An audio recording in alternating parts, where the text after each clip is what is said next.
안녕하세요. 오늘은 마블러스 디자이너를 이용한 모션 그래픽 워크플로우를 소개해 드리려고 합니다. 다른 소프트웨어에서도 동일하게 호환이 가능한 워크플로우이니 즐겁게 봐주시면 감사하겠습니다. 우선 OBJ 베이스 체어를 아바타로 임포트해 보겠습니다.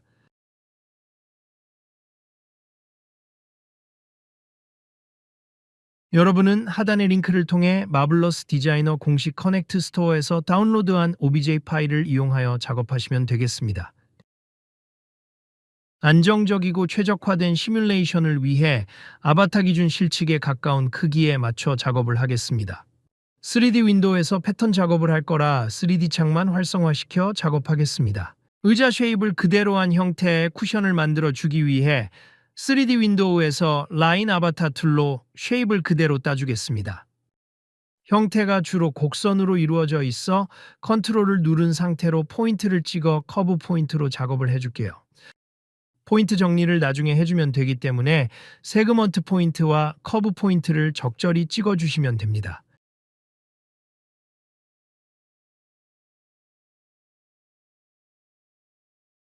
아래도 마찬가지로 형태를 따주겠습니다.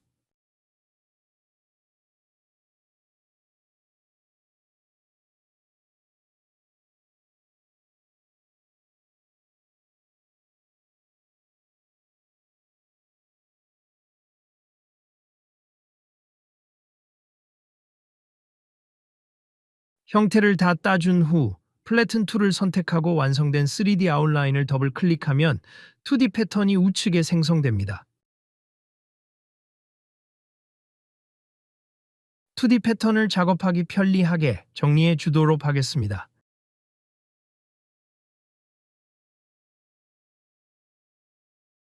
2D 패턴 윈도우의 에디 커브 포인트 툴을 선택하면 형성된 패턴의 커브 포인트들을 볼 수 있습니다.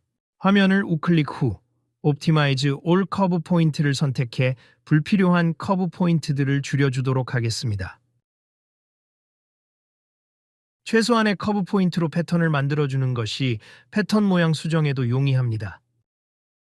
커브 포인트를 하나하나 원하는 모양에 맞게 정리해 주겠습니다. 세그먼트 포인트 수는 패턴의 면 구성에 영향을 주고 이후 봉제에도 영향을 주기 때문에 최소한의 세그먼트 포인트를 남기고 나머지는 다 커브 포인트로 정리해 주겠습니다.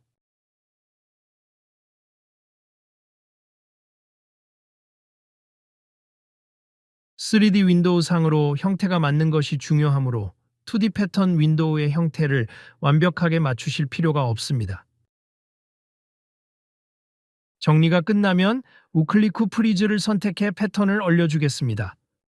전체 패턴을 선택 후 우클릭 옵셋 에즈 인터널 라인을 클릭해 주세요. 넘버 오브 옵셋은 1로 해주시고 디스턴스를 2cm로 설정해 주겠습니다. 2D 패턴 윈도우의 인터널 폴리곤 툴을 선택해 의자 상단과 하단의 쿠션 중앙에 내부 선분을 그어줍니다. 다시 전체 패턴 선택 후 우클릭 옵션에서 레이어 클론 오버를 해줍니다. 단축키 컨트롤 쉬프트 P입니다. 이렇게 하면 봉제된 동일한 패턴이 기존 패턴 바로 위에 생성이 됩니다.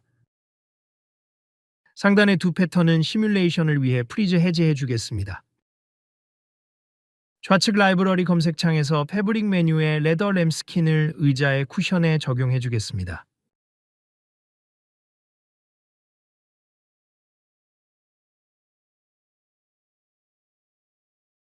상단 두 패턴의 파티클 디스턴스와 프레셔 값을 조절해 보겠습니다.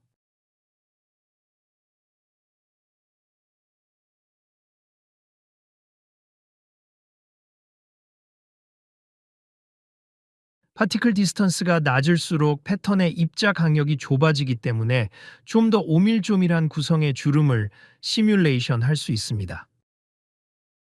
패브릭의 물성에도 큰 영향을 미치기 때문에 이후 시뮬레이션 시 적당한 설정값을 설정하는 것이 중요합니다.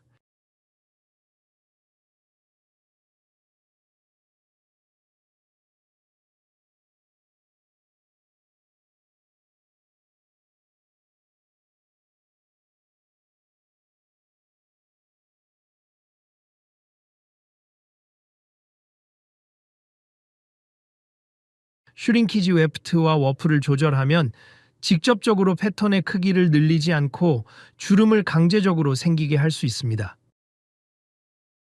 웨프트는 좌우의 주름, 워프는 상하의 주름에 해당하는데 웨프트는 레프트로 기억하면 좀 더 기억하기 쉽습니다.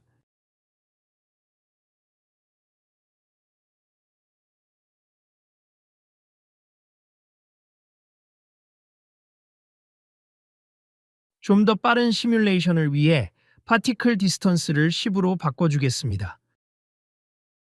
의자에 라벨을 달아보겠습니다. 상단 2D 패턴 메뉴 렉탱글 툴을 선택해 적당한 크기의 패턴을 그려줍니다.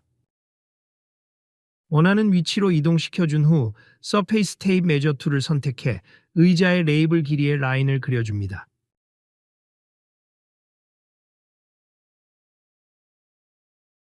어태치 투 메저 툴을 선택해 태그를 방금 그려준 라인에 붙여줍니다.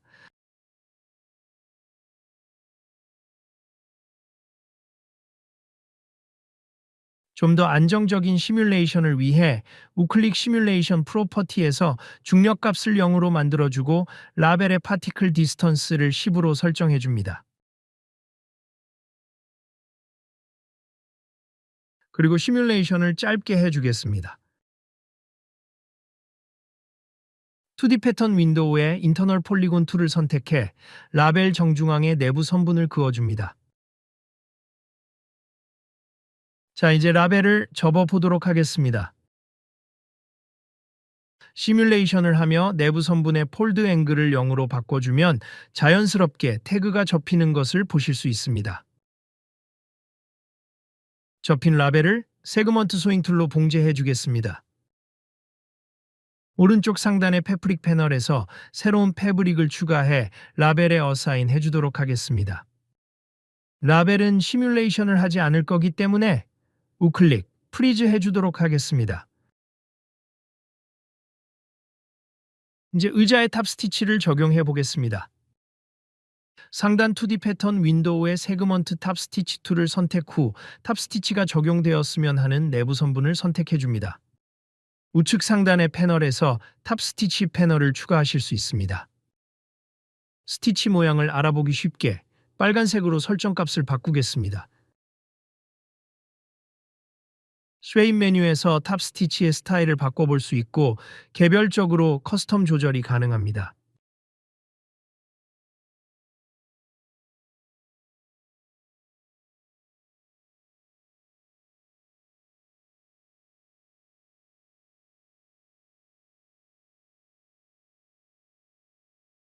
적당히 원하는 결과값이 나올 때까지 길이와 두께 그리고 스티치 사이의 거리를 조절해 보겠습니다.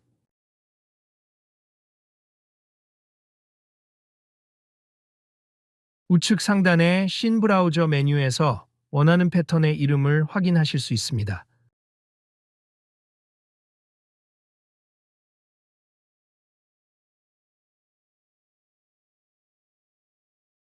알렘빅 파일로 추출하면 메쉬 수정이 불가능하기 때문에 패브릭 시뮬레이션 녹화에 앞서 시뮬레이션을 하지 않고 개별적으로 컨트롤할 친구들을 OBJ로 추출해 주겠습니다.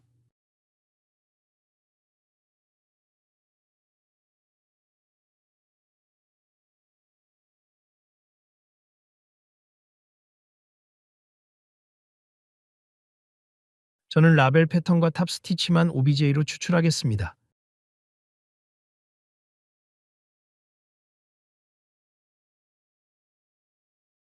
두께는 시네마 4D에서 따로 컨트롤을 할 거기 때문에 C인으로 내보내도록 하겠습니다.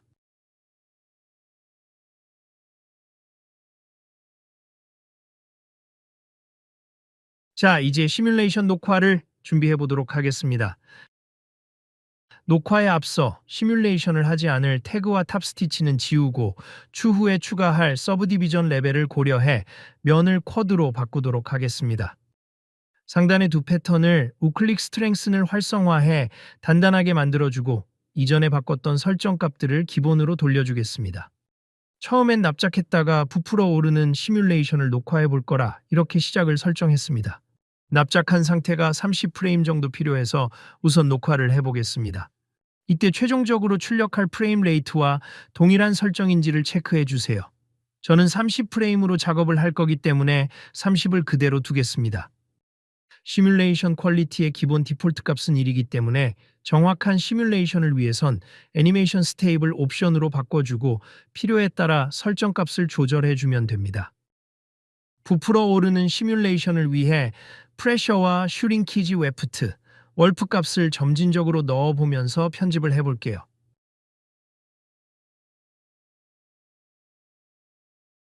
저는 기본 스테이블 옵션에서 추가로 10, 20의 설정 값으로 녹화를 더해봤습니다.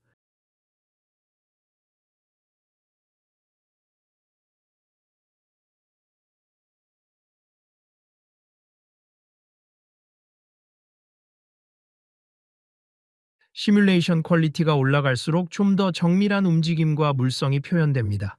이에 따라 반동의 정도도 달라집니다.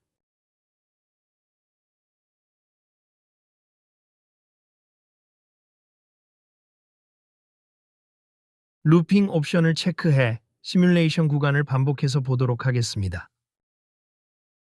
녹화된 결과를 비교해보고 마음에 드는 레이어를 제외한 레이어는 지워주거나 잘라서 편집을 할 수 있습니다. 저는 제일 위 레이어의 앞부분을 살짝 자르고 연결해 보겠습니다. 원하는 결과의 시뮬레이션이 나올 때까지 시뮬레이션하고 편집해 볼게요. 마음에 드는 결과값을 찾았으면 머지 기능을 통해 하나의 레이어로 통합시켜 주겠습니다.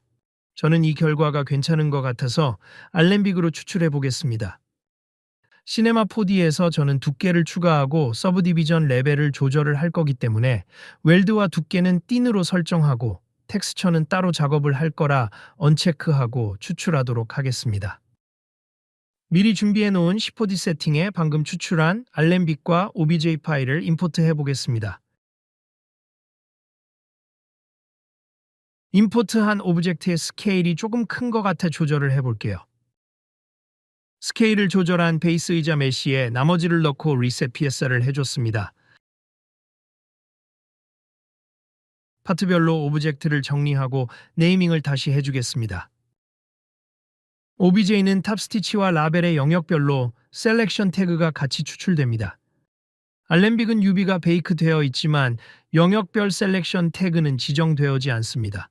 대신 좀 전에 출력한 OBJ에서 셀렉션 태그를 가지고 와 그대로 적용해 줄 수 있습니다. 알렘빅 파일의 속도를 확인해 보니 좀 빠른 것 같아 50 정도로 줄이고 프레임을 앞으로 옵셋시키겠습니다.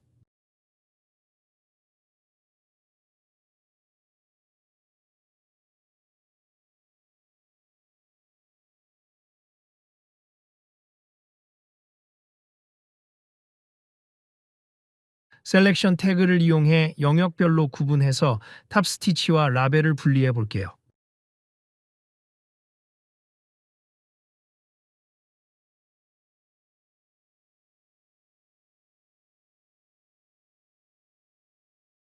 렌더 화면을 켜서 영역별로 미리 준비해 놓은 머티리얼들을 적용시켜 확인해 보겠습니다.